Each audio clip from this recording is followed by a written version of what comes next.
Hi guys, so we're here again to review another series, and now I'm reviewing a new series. It's titled Law School on Netflix.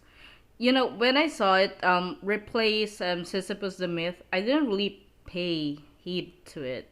It's like, I'm like, why am I gonna watch this? It looks like a college drama. It's like True Beauty, and yeah, I actually like True Beauty, and I thought it's like True Beauty set in a law school, but I was very very wrong. I mean, starting from the first episode, it's like Itaewon Class.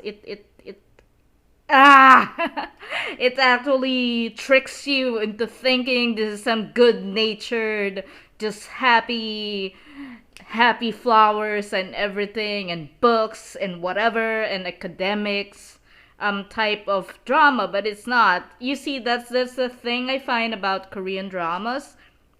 They have these titles that are very simple, but the simplest ones, they turn out to be those that will, has that.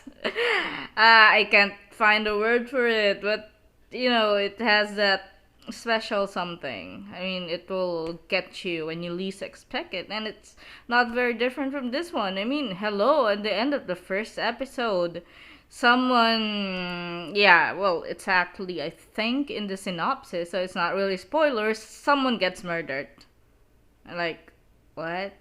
I thought this was, you know, about students competing or whatever to be the best law student or something. Yeah, but it's not. It's not, and it's really nice to see fresh faces. Which is also one of the reasons why I don't. I wasn't planning on watching it, and it's because I don't really know the people in the poster, which says a lot for me right now. I mean, maybe 6 months ago I wouldn't have cared because I don't think, well, maybe a year ago, because yeah, because of this pandemic I started watching K dramas more and TV series a lot more in general. So I wouldn't have cared back then, but right now, I mean, with the context of me having watched more than 50K dramas, it's weird for me to see a poster without at least knowing a person there. I mean, more than like three actors there, but yeah, this is what happened here. Especially this is like more of an ensemble type of series. And the only person I knew was, of course, Ryu Hae Young. Ryu, yeah, I don't know if I'm pronouncing it right, but Ryu Ye Young, who played Bora in Kim Bora, right? I think her surname was Kim in Reply 1988, which I haven't finished watching it to know. So, law school, it follows, of course, a group of students and their teacher, but the thing is, their teacher, he gets, caught up in something, and they must use their law expertise or what they've learned so far to actually get to the bottom of this. And I've watched one and two, and so far it's everything is a cliffhanger. I mean, it makes you, you know it makes you want the time to pass by swiftly, because you know it's yeah, it's wonderfully written, and also, yeah, let me tell you about how I started watching this. It's because I've noticed in my reviews here. It's like when I'm reviewing a game or an anime, I don't really get much views. And right now, I need some views first, of course, for me to get followers, so that many will watch my review. So that's, and yeah, this was the drama that just started. So I actually, I'm still trying to finish the Penthouse season 1. I'm still trying to finish watching it, but I had to sneak this in between and watch this. So, and it's really nice to see actually familiar faces which are supporting, because this guy seems to be so in demand. The Professor CEO, how do I pronounce SEOs? Show, whatever. The professor guy, yeah, it was just in Luca. It was in Mouse. Was it in Mouse? Yeah, I think it was Mouse. Anyways, he was in a show I've watched recently. Oh gosh, I forgot if it was Mouse, but it was in the guest, so it's like he's in demand and is here. But his role is not really long. I'm not gonna talk more about it. There's this, the rude guy from Sweet Home. He's here and is playing a nice guy, the photocopy guy. So, mm, and I like it because I'm learning a lot about law, because just so you know, I actually study law. I mean, self study. And it's funny because they actually there's a certain focus there on libelous or defamation, and I'm actually I have actually focused on that, specifically cyber libel, something like that. So it's nice they really except, I mean, of course I know that the law of Korea is not really that applicable to, of course, different countries. I'm in a different country, but the thing is, it's still gonna be useful, because there are certain laws like defamation libel, which has certain basic principles that are similar to other countries. So it's really nice to still get to know them. And yeah, definitely this is a show which has a lot of drama, a lot of, I mean, it's more of drama that will keep your pulse racing. Yeah. And I think the main protagonists are not really the law students, but the professor. Who is Kim Young Min, who's playing Yang Jong Hoon, the professor that even though he's actually in get he actually gets caught up in a mess, but all he thinks about is his students. Yeah, and this is another good insight in the culture of Korea, particularly law, which is set in Hankook University, and as far as I know, it's actually a real university. Because of course, there are shows where they have this university or hotel or institution which are not really real, but this one, I think Hankook is real and must be, I mean, even without doing research about law in Korea, or studying law in Korea, it would give me, the show gives me an idea that Hankook University is a top law school, or in Korea, one of the top schools, if not really the best school in Korea. And yeah, of course we oh yeah, we have that.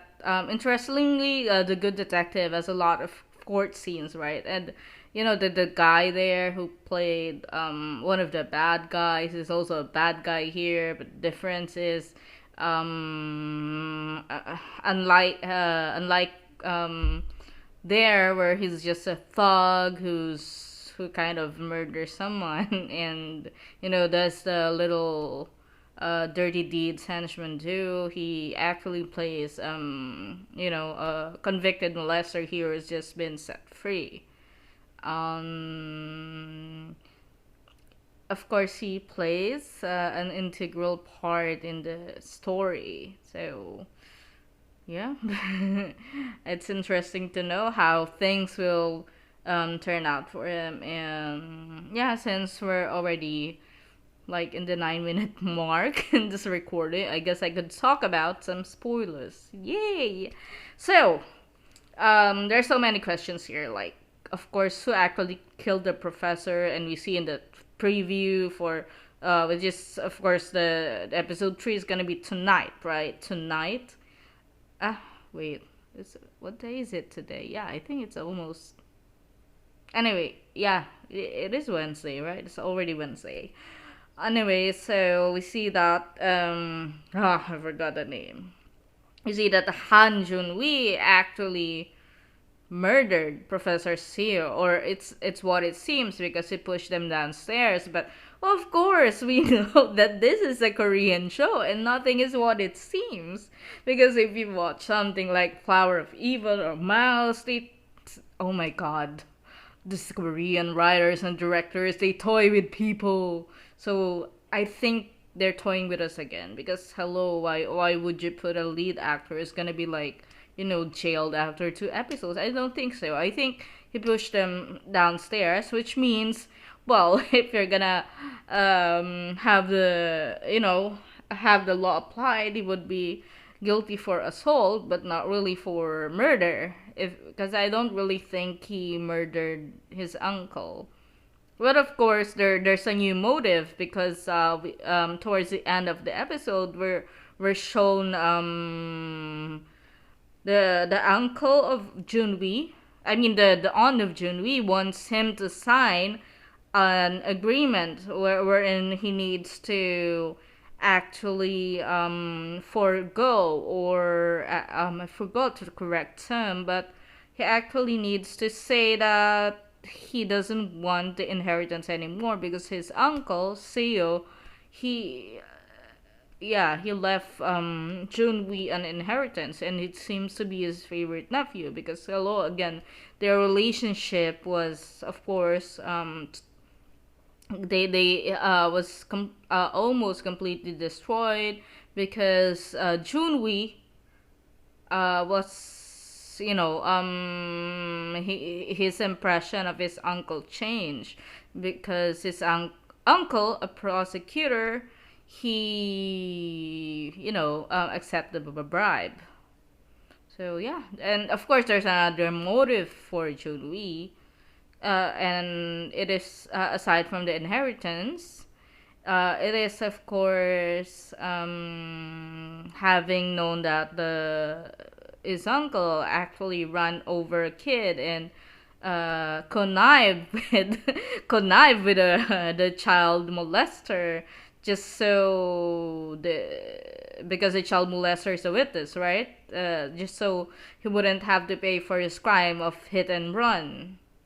So that's another motive. It's like he's already disillusioned by his uncle before, but now he probably got disillusioned again. But of course, there's a motive. And as I've said, I don't really believe he killed his uncle. Yeah, he probably believed he did because he pushed them downstairs. But the thing is, I don't. Yeah. I mean, someone might have moved him. But what's really kind of sad about this is which might happen because again, this is a Korean, drama. But movies got it worse and better in a way. I mean, when it comes to twist, right? I mean, it's kind of sad if one of the kids turn out to be the murderer, right? But I think it may be one of the adults, someone who we'd never expect to be the killer. Yeah. And it's weird. I mean, when you're watching a Korean drama, when the drama actually gives, real information, I mean, straight away, like in Mouse, right? I mean, they already told us that Johan is basically the killer. We don't really believe it, even even when he's actually dead and his brain gets transferred. Oh my god, spoiler. And even in Flower of Evil, right? I mean, up until episode, wait, how many episodes Flower of Evil? I mean, I think up until episode 13 or 14, I didn't believe that his father, I mean the serial killer, was really the serial killer. I mean, I thought it was the accomplice making him look like the serial killer. But it's not really the serial killer, but the thing is, it's really the serial killer. Get me? So yeah, watch Law School. yeah, I can't wait things to even get more murkier in a good way. So bye guys. Thank you, and if you want me to review anything else, just comment down. I was supposed to review Taxi Driver, but I think it's already in 6 episodes, so I'm not sure if I can still catch up. It depends, because as I've mentioned in my earlier vlog or episode rather, I've been busy watching the Baeksang nominated material. So, anyways, bye guys. Thanks for watching.